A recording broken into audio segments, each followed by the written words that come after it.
Hello and welcome to the first edition of How Does the World Work? With yours truly, Tim Kilgore.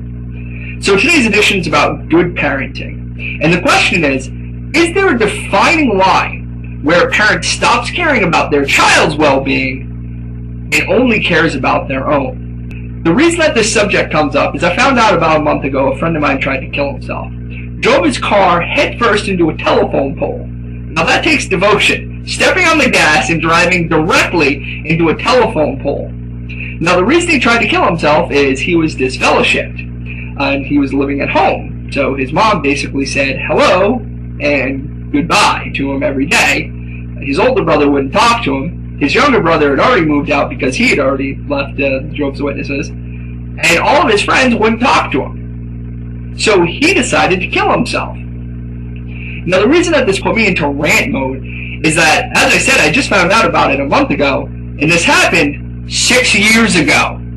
One would think this would have come up in conversation. You see, when a child is depressed, one would think that a parent's going to know about it. I mean, I've been married 6 years, and I can tell when my wife's pissed at me. I can tell when my wife's depressed. I've only known her 6 years. When Madeline becomes 16, 17, 18, or like this kid's case, 22, one would think that I'm going to know when she's depressed or not. And when you think about the reason of why they're depressed, as a parent, one would assume that you're going to try to come up with a resolution to make your child not depressed. Now, I lived at the time between 2.5 and 4 minutes away from this kid's house. His mother still had my contact information because I was still living at home. But I wasn't baptized, so I couldn't get this fellowship. But I digress. Now, wouldn't you think his parent is going to say, you know, my son's really depressed because none of his friends are talking to him. I'm not speaking very much to him. But wait, his friend Tim is no longer a witness. He's not baptized, so he's not disfellowshipped, he's not disassociated.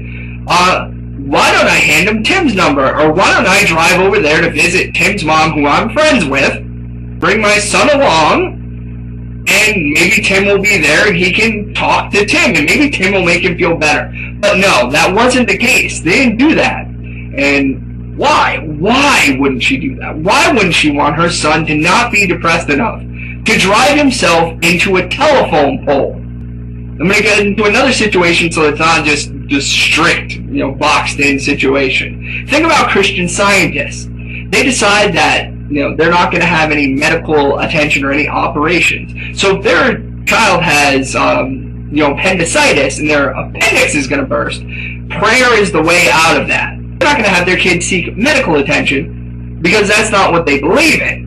Another example would be, say, a blood transfusion, with Jehovah's Witnesses are going to say no to a blood transfusion. Their child's going to need a blood transfusion, and they're going to say no. The child cannot have a blood transfusion. Now look, I know what you're going to say. I know what you're going to say about all three situations. My friend getting disfellowshipped and saying not to come in contact with me.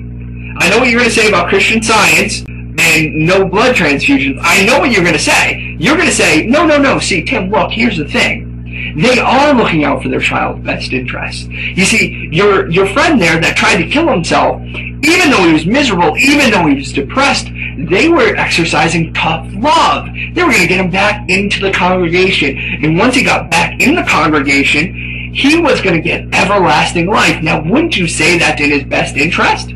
Or in the case of the Christian Scientist who doesn't allow his kid an appendectomy, they're going to say, no, Tim, you don't understand. See, here's the thing. This is only the earthly vessel. I mean, if they have an appendectomy, that's against God's will.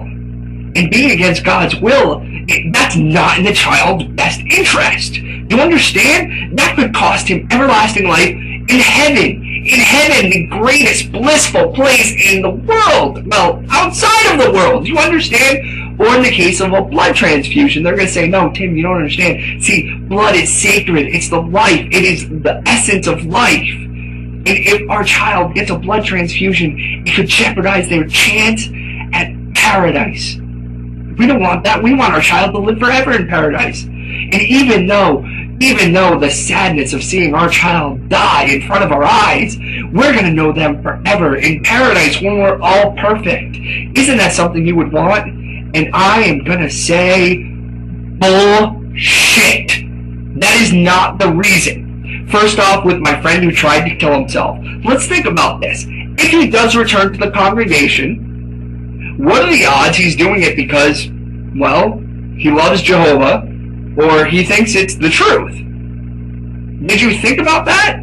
Did you think he might just be returning for the sake that he wants to, speak to his mother again, or he wants to speak to his brother again, or he wants to speak to his friends?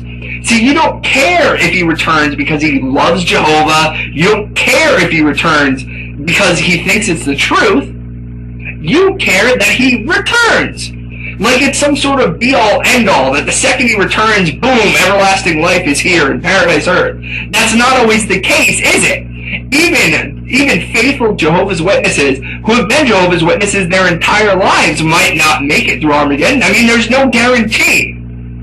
So you're telling him to return, regardless of the reason, you don't care. So here's the thing. I'm saying you're not trying to get him to return and be, a Jehovah's Witness because of the right reasons. You just want him to return for your reasons. Because you want to speak to him again, because you want to say, my kid is a faithful Jehovah's Witness.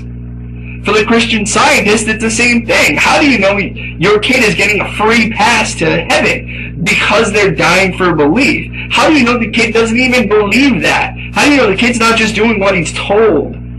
How do you know that the kid hasn't been sinning his entire life and isn't going to get into heaven? That's not the reason why you're killing your kid for a religion. You're killing your kid for your safety. Because you don't want to face God and say, hey, I let my kid have an appendectomy. I let my kid live.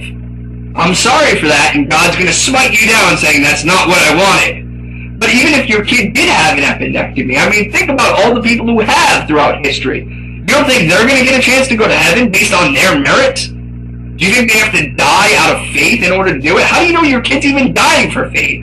How do you know your kid's not just doing what they're told? Because they don't understand death.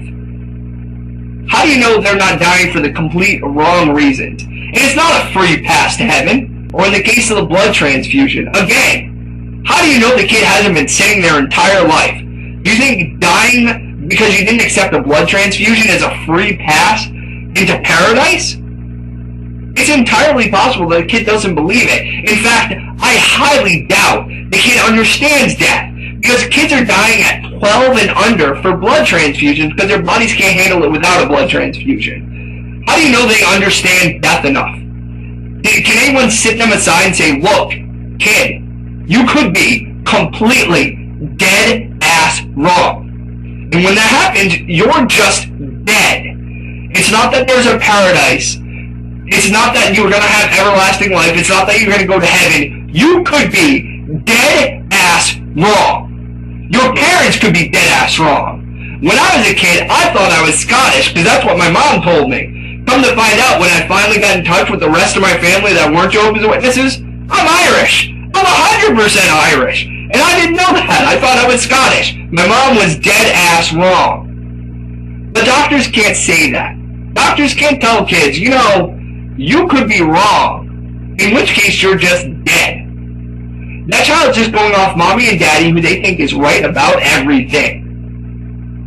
Do you think it's a free pass? No, you're not letting your kid die for their own well-being. You're not letting your kid die because they're going to go directly to paradise. You know yourself that there's no free pass to paradise. You're letting your kid die because of your shot in paradise.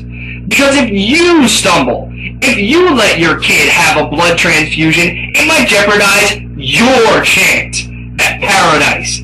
That's why your kid's dying. But I don't know. I'm just Tim Kilgore. I might be wrong. But you tell me, how does it work? Your kid's dying for a belief. Are you really looking out for your child's well-being? Or are you looking out for your own?